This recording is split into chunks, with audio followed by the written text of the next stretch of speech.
We want to talk some hot stove baseball and more specifically baseball announcers, and no better person to bring on to talk about that is the acclaimed author. He's also a radio TV host, columnist, and a former presidential speechwriter. But Curt Smith has written 10 books on the sport of baseball, and one of his most popular was called The Voices of the Game, where he talked about some of the great baseball announcers. Of course, Don and I are aficionados of talking about announcers, as we do on the show from time to time. And Curt Smith joins us by telephone today. And Curt, appreciate you taking a few minutes. How are you? Well, just fine, Don and Doug, and appreciate both of you joining me, and this will be a lot of fun. It's always, I guess there's no oxymoron really in baseball, and so no matter what time of year, it's always in season, and tonight is no exception. No question about that. And Doug, we'll let you start it off and pick an era that you like or an individual that you like, and let's get into it. Yeah, just we had Curt on a few years ago on another station down here when one of his previous books, I guess it might have been The Voices of the Game. I'm not sure which one. I know it was a baseball book, but I grew up in New York. Don grew up in New York as well, so we had the privilege, I guess, of hearing a lot of the great baseball announcers. I grew up, of course, with the Mets and the Yankees. You had guys like Lindsey Nelson, Bob Murphy, Ralph Kiner doing those teams. Yankees, when I started listening, was more Phil Rizzuto, but before that, Don, I guess you were more of a fan of Mel Allen and, of course, Red Barber with the Dodgers. So New York really was the hotbed of great baseball announcing, wasn't it, Curt? Yeah, it really was the epicenter. I mean, if you look back at the early 1950s, for example, at the same time with the Dodgers, Giants, and Yankees, you had, among others, Mel Allen, Jim Woods, Russ Hodges, Ernie Harwell, Vin Scully, and I'm sure I'm forgetting some as well, followed by, of course, Phil Rizzuto, as you suggest, and then the great trio of Nelson, Kiner, and Murphy. So it's been an astonishing cathedral, if you would, of the game. And boy, anyone that likes the English language and loves the seamless tapestry of play-by-play, you had to fall in love with that. And I say that as a Red Sox fan, so I have no conflict of interest here. But it was a marvelous time to follow not simply the game, but particularly to be from the East Coast. Well, I'd have to throw Ernie Harwell in there with you because he was in New York for a short period of time as well before he went out to Detroit to become the voice and, of course, the major force in the Detroit area of baseball. But I go back even a little bit further than that. When I first started, it was Connie Desmond and Red Barber. I don't know if you remember Connie Desmond or not. I don't remember him, although I feel that I do because, I've done so much research on him and listened to so much play-by-play. And you look, you're absolutely right, at the early 1950s, for example, and you had Vin Scully, Connie Desmond, and Red Barber as the Dodgers trifecta. Not a bad hat trick, if I could say. Or the Yankees, Jim Woods, arguably the greatest number 2 broadcaster in baseball history. And then after Barber went from Ebbets Field to Yankee Stadium, you had Allen, Barber, and Woods. You could probably live with that trio as well. So it's astonishing. Ken Singleton and I were talking once, the very fine voice of the Yankees. And he grew up in New York at about this time. And literally every day the television would be on and the radio was on. And he said it was through them, the voices of the game, he truly came to love the game. And, of course, he's got a lot of company. And the company runs, I think, in the tens of millions because, unless you go to a game or read about the game, your link with baseball is the voices of the game. Right. And the only weak link in that whole package was when Lucky Strike took over, and, of course, the hit parade of Lucky Strike, and they thought that Andre Baruch could be a baseball announcer. And that was the biggest disaster in the history, not in the history of radio, but close to it. Well, the play-by-play man, Andre Baruch, was a terrific diplomat because he certainly was miscast. He broadcast, I think it was a year or two in the 1950s, and to those who listened to him, it seemed like a century or two. And then he was, of course, gently ousted, and the play-by-play went back to people who actually knew and loved the game. Married to B. Wayne at one time. Yeah, she was the other half of the team when it was the Lucky Strike hit parade. But at the same time, when you look at the announcers, the product sponsor was such a big dictator of who's going to be a part of the package. Yeah, in fact, I was about ready to mention, and you have earlier, but Mel Allen, who, in my view at least, in his prime, was the best ever to broadcast the game, proved positive the guy upstairs is a baseball fan because he gave Mel Allen the most inimitable, the greatest voice in my view, not simply in sports but also in broadcast history. And he was a sponsor's dream. No one could weave the financial backer and the play-by-play like Melvin Allen Israel. You know, he'd talk about a home run as a Ballantine blast or a White Owl wallop, talking about the official beer and cigar of the Yankees. And, of course, he made How About That part of the nation's lexicon. For anyone, I don't care, you know, if you're on East Coast, West Coast, or somewhere in between, if you're a baby boomer, the World Series came to mean Mel Allen because in those days, in fact, before the mid-1970s, the announcers for the World Series were the announcers of the teams who involved. Because the Yankees 14 times in the 16 years between 1949 and 64 made the series, Allen became the perpetual voice of the then greatest sports spectacle in the country. And no one who ever heard that voice will ever forget it. I have to agree with that. I think the other thing, there are three voices. Clem McCarthy would be number one. Right. Mel Allen would be number two. Yeah. And then for just perfect broadcasting and intelligent baseball, Vince Scully would probably be number three. Well, I mean, you can't improve upon the last. When I talked about Allen in his prime being the best, if you look at longevity, continuity, a seamless diction, a wonderful vocabulary, that pleasant, in his case, so apt Irish tenor, being Irish and having a tenor. Scully is the Roy Hobbs of baseball broadcasting, the best there ever was.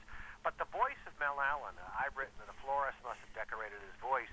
And a columnist once wrote that if Mel Allen sold fish, he would make you think that Puccini wrote the score. Doug? Yeah, I recently got a video, Curt. They put out, they actually found the TV broadcast of the 1956 Don Larson perfect game, and it has Mel doing the first 4.5 innings, and then you see Vin, or hear Vin doing the last 4 or 5 innings, and Vin, I guess at that time was 30 years old, and you listen to him today at 85, it's exactly the same quality. 28, now you listen at 85, and if he's lost a thing, I can't ask. I can't find it now. But you could probably live with Mel Allen and Vin Scully doing the play-by-play. Oh, wow. I, a couple years ago, did a book, Voices of Summer, in which I hopefully, not too capriciously, named what I thought were the 101 best baseball broadcasters of all time. And I named Scully and Allen 1, 2. And I think it's, in all honesty, difficult to argue with that ranking because you talk to colleagues, and without exception, they will tell you they think Scully is the best ever. And then you say the voice, and they say that Allen had the best ever. So you talk about win-win. They invented that theme. How about Jack Buck? About Go ahead, Don. Sorry. I think Jack Buck was one. You know, when you talk about Renaissance broadcasters, that is someone who did the greatest amount of sports and did them superbly. Buck, I think, my own view, outlasts even Curt Gowdy and Lindsey Nelson as the greatest Renaissance broadcaster, if you would, in baseball history. Had a fine voice, an even better sense of humor, a wonderful quotable quote, whether it's "Go crazy, folks," or "I don't believe what I just saw." You know, when you needed a moment of drama, Buck never failed. Right. And I think the other thing was I was happy for anyway, and because having grown up with Mel Allen, as you said, Red Barber Mel Allen, working in the big city, and the one thing I was happy about, a lot of the youngsters that did not have an opportunity to hear Mel Allen, when they brought back baseball this week, he was almost a sensation again because they had never heard him. He was. That's exactly right. He appealed to different generations. He had been fired infamously by the Yankees in 1964. In fact, I wrote a biography of Allen simply entitled "The Voice." I mean, capital T, capital V, pointing out that from 1964 to 1976, he was basically blacklisted. You couldn't hear him anywhere in the nation. And then coming back and returning like a supernova in 1976, he became This Week in Baseball for the final 20 years of his life. No one could have done with that show what he did. He made it the highest-rated syndicated sports series at that time in television history. He became the voice of it. He became instantly synonymous with it, and really made it, I think, one of the great highlight series to this day in sports history. And we always knew exactly what happened to Red Barber. Red Barber just overstepped what they thought were the bounds of missing attendance in the stands that weren't there, and that he was announced one of the Barber also had some hallucinatory ideas in his latter years that he should be listened to on player trades as if he were a general manager. So you can understand why the Yankees said no mas. Allen is a more difficult story and a more tragic story in a sense. That's exactly what I was going to say. Yeah. No one ever really clearly knew why they made the move with Mel Allen. If I can say so, I do. And in fact, when The Voice is published in 2007, really the first book to detail what had happened. Mel Allen was doing so much by the early 1960s. I mean, the World Series, the All-Star Game. He was doing advertisements around the country. He was doing other sports as well. He was the voice of movie tone newsreels. He was called by Variety magazine, his voice among the 25 most recognizable in the world, joining Dwight Eisenhower and Winston Churchill, among others. And the result Lowell was Thomas. Lowell Thomas. He began taking pills, basically to get up in the morning, to go to sleep at night. And he had the very bad fortune to become the patient of a quack, Max Jacobson, who was also John Kennedy's physician in the 1960s. And he began basically medicinally abusing Mel Allen. He got him hooked. And you can hear this in terms of Allen's play-by-play, a mixture of amphetamines and other drugs. The voice never changed, which is part of the genius of This Week in Baseball, which was not live but rather taped. But you can hear him on play-by-play with the Yankees in the 60s begin mentally to lose something upstairs. And I did a lot of research for the book and talked to doctors, and there's no question in my mind, and I detail this, how Mel Allen was the victim of his own doctor. How tragic is that? And he trusted his doctor, as we all do, and he paid the price. He had it all, he lost it all, and then heroically he came back. That's the beauty of This Week in Baseball and what he meant to it. That's a little bit like Bill Stern's story, then. It is, to a great extent. Although Mal was a wonderful guy. In fact, a very good friend of my family, my kids. And, in fact, I started a scholarship in his name at my alma mater in upstate New York. Mal was a gentle and decent and caring person. Bill Stern, from what I hear, was perhaps not all of the above. Oh, no, I just meant the fact that the addiction, getting me addicted. Oh, there's no question. Absolutely right in each case. Yeah. Talking with Curt Smith about baseball announcers, and we've had a chance, Curt, to have on our show over the years. Actually, not too long ago, we had the great Bob Wolf on, who did the Senators game for many years. Milo Hamilton we had on a few years ago. So regionally, there's some great voices, right? Timmy McCarver just going. Timmy McCarver too, right? Yeah. Well, in fact, it's interesting. You're referring here to the Ford C. Frick Award of the Hall of Fame, which is tantamount to the broadcast wing. And I've had the privilege of having a vote on the Frick for many years. So although we don't tell each other, the 20 members of the voting committee for whom we're voting, McCarver winning the award doesn't surprise me in the least. After all, this is a fellow who has now broadcast more World Series and more World Series games than anyone in history. In fact, he's broadcast every World Series since 1992. So nationally, and of course with the Mets before then regionally, McCarver a star. Bob Wolf, nature's nobleman with the Washington Senators. He kept the Senators in the 50s from becoming the Atlantis of the major leagues. I mean, how wonderful is this? I don't know if he told you this, but the Senators were so bad that Bob says that when he was broadcasting a game, he never bothered to tell who was ahead. He just said 4-2, 5-3, 10-4. People knew who was winning, and it wasn't the Senators. He told us too he had to learn. You could learn to pour a beer perfectly on air, so the head would not go over the top of the glass when he did the commercials. That's exactly right. And the difference being he had practiced all year in spring training, and of course the temperature there far different than it was when he opened the season in Washington. So just a wonderful. He incidentally suggested years ago the title for one of my books, The Storytellers. And guys, how right he was. When you think of it, the very DNA, the hub and nub of baseball broadcasting is what? Telling stories. And you mentioned Milo Hamilton.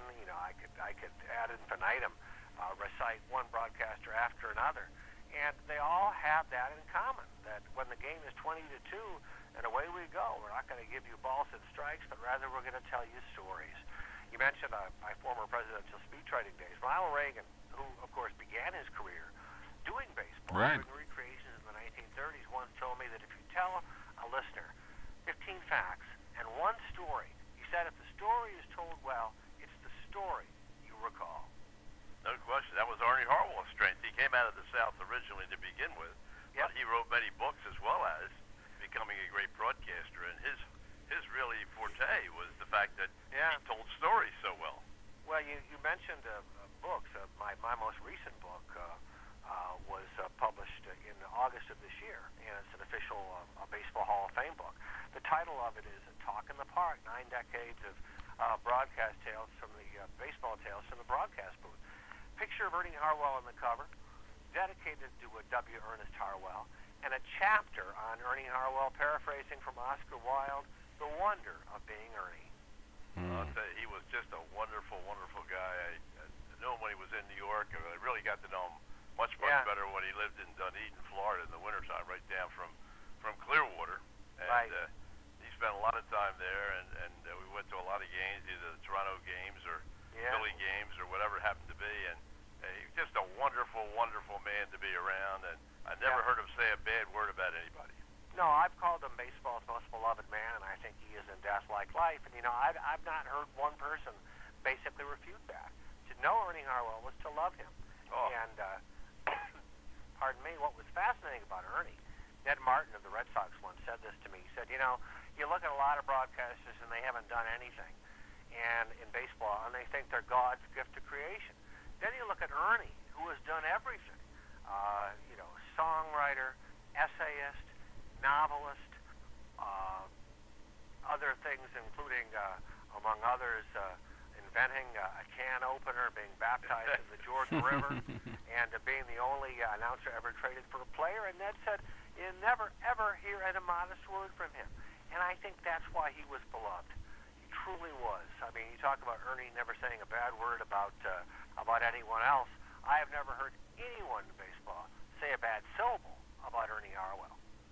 What do you think now, after all your research and all your books and so forth and so on, and Doug and I have talked about it many times on the show with different guests, and the transition? I realize that none of the games are the way they were in the 50s and late 40s, 50s, and right on up to maybe 1980, but what are your thoughts about where we are today? I think baseball has challenges. I think baseball broadcasting does as well. The games, for one thing, are entirely too long. I know that's a shock to both of you that I would say that. But, games that used to last 2 hours and 20 minutes now last 3 hours and 10 minutes. And it's very unfair to ask the broadcaster, basically, to fill the vacuum left by that dead air. I don't care who you are. So I think baseball needs to do that.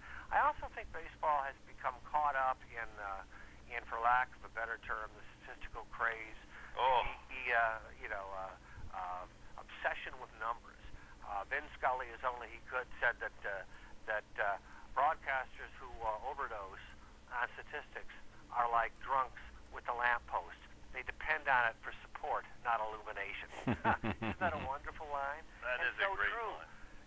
Dizzy Dean, who fractured the English language like no one before or since, called statistics statics, and inadvertently he stumbled upon that verity. They are static. The average guy, particularly if you're trying to lure a generation of kids 8, 10, 12 years old, they're not interested in numbers. Did you fall in love with the game because you were statistic to death? I didn't. Never. I loved broadcasters as a kid who could make me laugh, who could tell me something I didn't know, who could tell me a story that made me think, who could entertain me. And that was true then, and it's true now. I don't think baseball understands its product and how to sell that product. It's not with the vagaries of the infield fly rule or whether a given pitch is a knuckleball or curveball or slurve or fastball. Who cares? Well, I think the best example is the K-zone. I mean, all the K-zone does is distract you from watching the game. Yeah. And the other thing that it does is it gives you a false impression because the camera is off to the right side of the mound. And so the pitches that they're calling strikes are showing in the K-zone that they're 4 or 5 inches off the plate. You mentioned Vin Scully. You think Scully thinks that he needs to statistic you to death? Never in a million years. It's the vocabulary. It's the story. He can segue from, Duke Snyder to the Duke of Earl, and do so in such a way that he becomes more riveting than the game itself. You want a lesson? John Miller once said. We were talking, and he said, "There's not one thing that Vin Scully does that I would not recommend to someone wanting to be a broadcaster one day." Bingo. I couldn't agree more. Yeah. Well, Curt, I know we have kind of limited time tonight. I appreciate you taking 15 and 20 minutes to be with us, talking about some baseball announcers. And you have a website people can get a hold of you? I know you do a lot of radio work up in New York, of course, on television as well. Curt Smith, right. Curt Smith at USA.com. And Curt, let me ask you one thing aside from baseball. What years were you at the Post? The Saturday Evening Post. The Saturday Evening Post. I was there in the early 1980s before I made the decision, for better or for worse, to enter politics. And Saturday Evening Post, a great magazine. It's located in Indianapolis. It's has one of the great shelf lives in American journalistic history, and that was a treat for me. I love the cyclical, creative, if you would, process of producing a magazine. But I also liked, politics as well, particularly writing for some extent for Ronald Reagan and to a greater extent for Bush 41. But, what do they have in common? Well, they have in common with baseball play-by-play the ability to utilize the English language. I mean, I don't know if Winston Churchill was a baseball fan or not, but I do know that baseball could learn a lot from him when he said that words are bullets that you use as ammunition. And, he used words as bullets to rouse Britain in World War II. Scully uses words as bullets to keep you from turning the dial. But boy, if you can get a broadcaster who can do that, there's enough dead air, as we know in baseball, so that he can become as big a part of the appeal as the game itself. Well, I didn't even have to hear anybody say anything. I just looked at the Norman Rockwell work, and that was good enough for me. Well, it has been now for many years. Yeah. My mother was born in Worcester, Massachusetts, and Norman Rockwell and his wonderful museum in Sturbridge, in the western part of the state. Right. I say that as a Red Sox fan. We also have one in Philly. Yeah. Pardon me? We also have one in Philly. I didn't know that. Yeah, Norman Rockwell, absolutely. And well, that's interesting because Andrew Wyeth, of course, the great artist, grew up and lived most of his life in the Philly suburbs. Well, he has a museum. That's right. Andrew Wyeth has a museum in Philly, absolutely. Yeah, I love the Philly suburbs. Not that this is apropos of baseball, but it's one of the few cities in the country I have found whose suburbs really have a distinctive feel and look of their own. You're exactly right. The other thing is that they also had one of the longest-term announcers in By Sam in the history of baseball, and almost no one knows who By Sam is. Well, or was. In Philadelphia, you do. He did the A's for so many years. He did the Phillies, and for a number of years before they traveled with the teams, he used to do the wire ticker tape. He did the Phillies when they were home and the A's when they were home. And if a game was rained out, he would do the other team on the ticker tape. He broadcast from 1938 through 1975. Most years, obviously, with the Phillies because the A's moved to Kansas City. But, if he were in the military, he would have owned a Purple Heart because he broadcast more losing baseball games than any voice in history. As Mel would say, how about that? And, he was a master of the malapropism. He began his career by saying, talk about a preview upcoming attractions, the very first words that Byram Sam uttered as a major league announcer were, "Hello there, Byram Sam. This is everybody's speaking." Well, but I tell you, he was one great guy and wonderful, wonderful person, and he worked with a lot of good announcers, including Gene Kelly for a number of years before Gene passed away. Right. And just a wonderful person, but not many people really, in this era would remember him. Well, since we don't teach history of any kind, including American, I guess why should we be surprised that baseball fans don't know broadcast history? But boy, they do in Philadelphia, which incidentally has had a wonderful galaxy of baseball voices. I mean, not some you mentioned Gene Kelly and of course By Sam, but then let us not forget the late great Harry Callis, who I think along with Alan had the two greatest voices, my own view, in sportscast history. Well, I worked with Harry for 25 years, and I'll tell you, one of the greatest guys you'd ever want to know. And when he passed away, they kept his sport jacket in the dugout for the whole year through the World Series and everything. Which I had never seen before. But of course, he has a restaurant at the Phillies ballpark. They had as you know, a patch that the players wore on the uniform. I cannot describe, you know how this is, how important and beloved Harry Kalas was in the tri-state area of New Jersey, Pennsylvania, and Delaware as well. And of course, no one ever said, "Out of here," the way that he did. And it still does. I'm sure that you have the origin of that, where that came from. I do. In fact, I do too.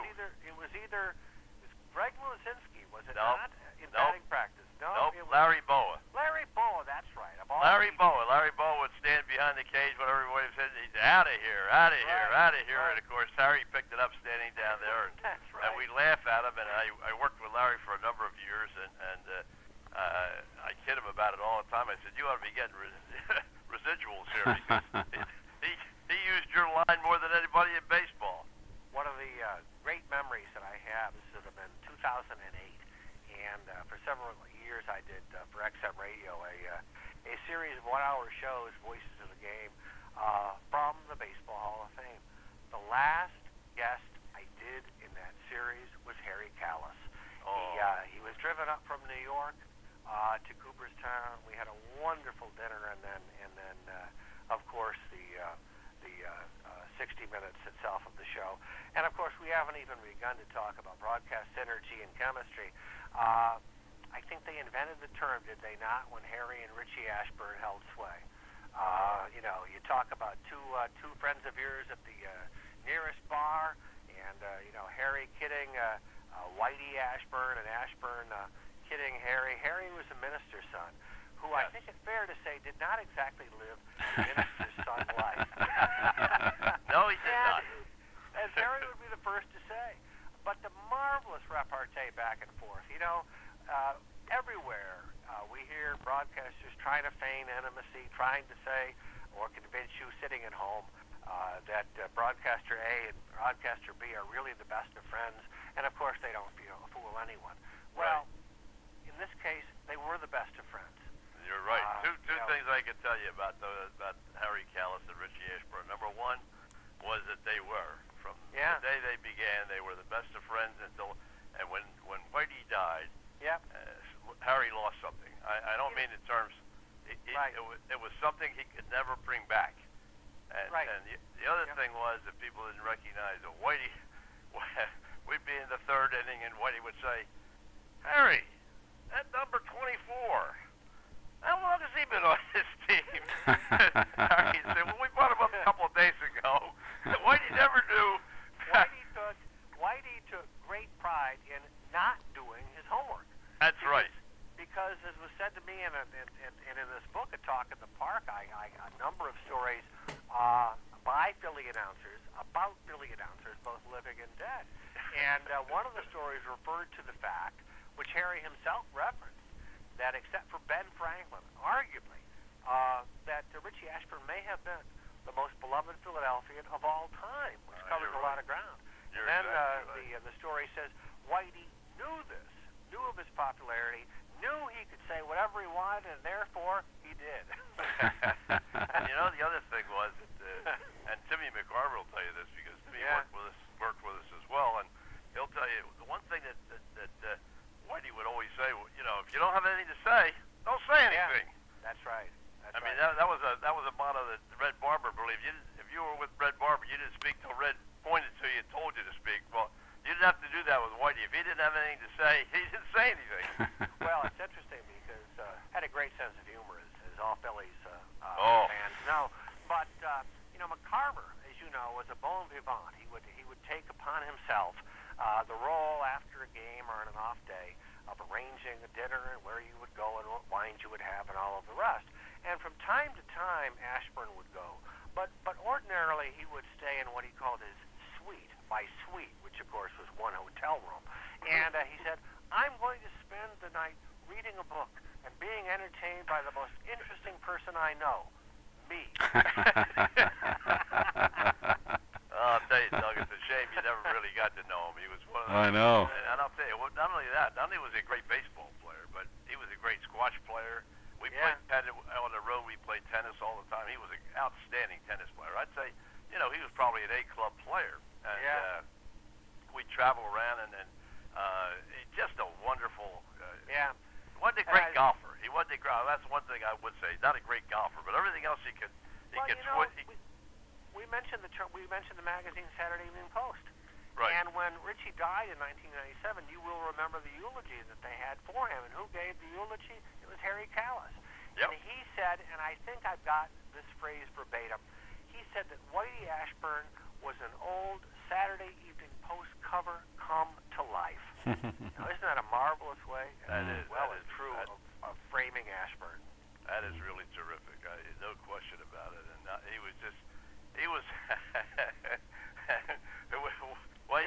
Whitey would be... We've been to Jake Tar Hotel in Clearwater, and Whitey would be in a hotel, and girlfriend would be across the street. Oh, it's unbelievable. Well, unbelievable. There are a number of stories that I cannot tell, sadly, on the air, but that I mentioned. But one, I hope this is okay to say this. Sure. Once, Whitey and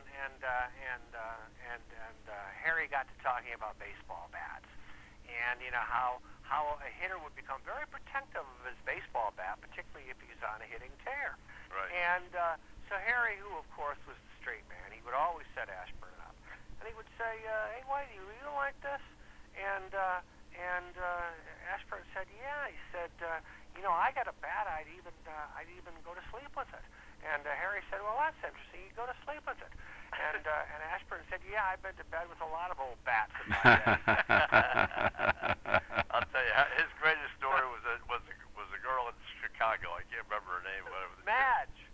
That's who it was. Oh, I know where you're going. Yeah. Oh my God, that was. If he started on that, it was incredible. I mean, it was. Yeah. I couldn't remember her name, but you're right. Yeah.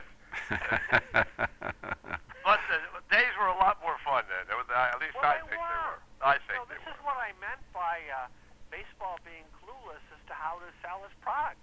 I don't know that Richie Ashburn, he didn't tell you whether it was a slurve or a curveball. I mean, it's like Dizzy Dean. In 5 innings, you were lucky if Dean even gave you the score. But who cares? You listened.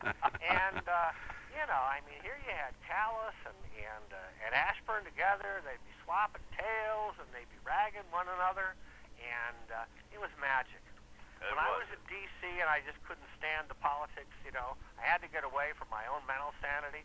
I'd get in my car. I had relatives in Westchester, which is a suburb of Philadelphia, and I'd drive the 2.5 hours to Philadelphia, and I'd sit on the back porch, and I'd have a couple cool ones, which I know Harry and Whitey would both appreciate, and I'd just listen to them call ball. Yeah. Harry would just have one of those gin and tonics. I'll just have one more before we go. Well, Harry never discriminated when it came to one drink or the other, did he? He believed Oh, no. Equal opportunity, yeah. Equal opportunity in both hands. Screw it up.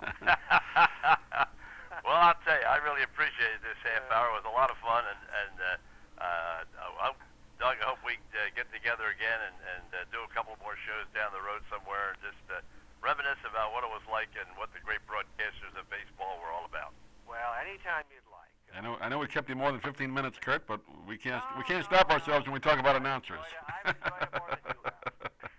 Yeah, we'll do something before the next season starts. Curt, if you're available, that'd be great. Thanks for being with us. Well, good luck with your shows up there in New York. We can't hear it down here, but wish you very, very good luck with it and continued success. Well, I appreciate that. You're very kind. And never let the Post die, because that was a Saturday Evening Post with a great magazine. Listen, I mean, don't you feel 8 years old when I just mentioned the name? Oh. I mean, I remember getting it at my parents' home in upstate New York. And well, I had a next-door neighbor of mine that was one of the editors down there. Oh, really? Before your time, would have been in the 50s. Yeah. Ed Saley was one of the editors of the Saturday Evening Post, and just a terrific guy, and great. Was a great. It was like the New York Herald Tribune. It was a great paper in its day. Well, I remember. I mean, I grew up on baseball to a large extent through the Post because it had some of the best at that point, really in-depth profiles of ball players that you could see. Right. Thank you. Thank you, Curt. We'll talk to you soon. Anytime. Thank you. Bye now. Bye-bye.